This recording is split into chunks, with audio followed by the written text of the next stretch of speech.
guys, welcome to Life Point. We are in extremely emotional week 3. It's been a great time so far where we've looked at all kinds of great emotional things, not getting too wishy-washy on you, I promise, but we've looked at everything from how our emotions and the nervous system of our heart. We've looked at the role of depression. We've looked at all these different things. And the next 4 weeks, we're going to look at 4 different emotions that are enemies of our hearts. And we're really excited to help bring you through this journey of being able to detox your heart from these things that want to destroy you. Today, we had anger. Not literally we were angry, but we looked at the topic of anger. And anger is something so prevalent, some part of our human experience. And we decided we're going to look at it from a different angle. We're going to peel back the layers, go even beyond what the offense was, and we're going to look at why are we angry.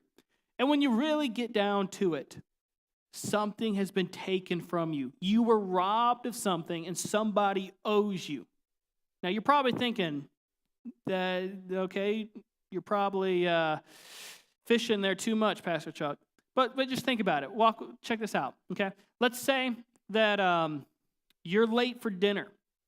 Your spouse or whoever has just taken all this time to cook a perfect dinner, and you're late, and they're angry.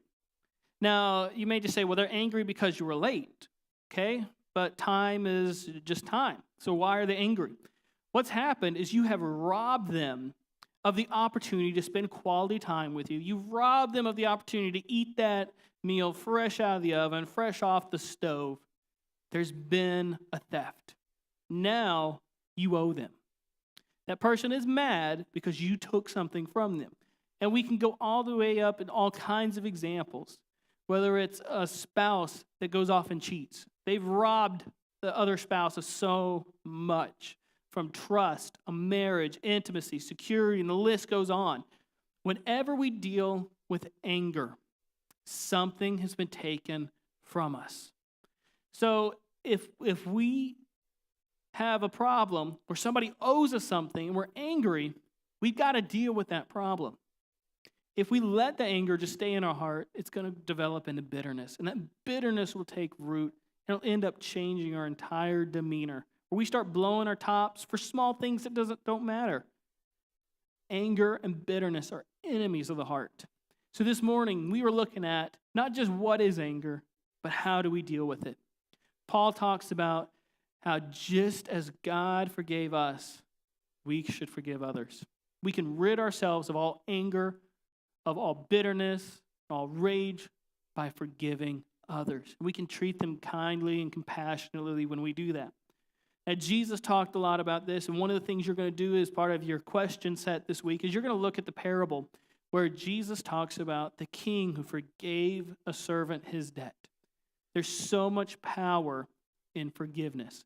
And as you read through that, think about the significance of so many parts of that story. How this servant had a debt that he could never pay, but he was still forgiven. And how he refused to use the same amount of grace with his fellow servant. Forgiveness is a transaction that we decide that somebody doesn't owe us anymore. Whatever the offense is, whatever they stole from us, we decide, we make a choice that they don't owe us any longer. And another part of your questions are, go through the 4 steps of forgiveness. Discuss them. Some of them are going to be harder than others for different people, depending on what the offense was.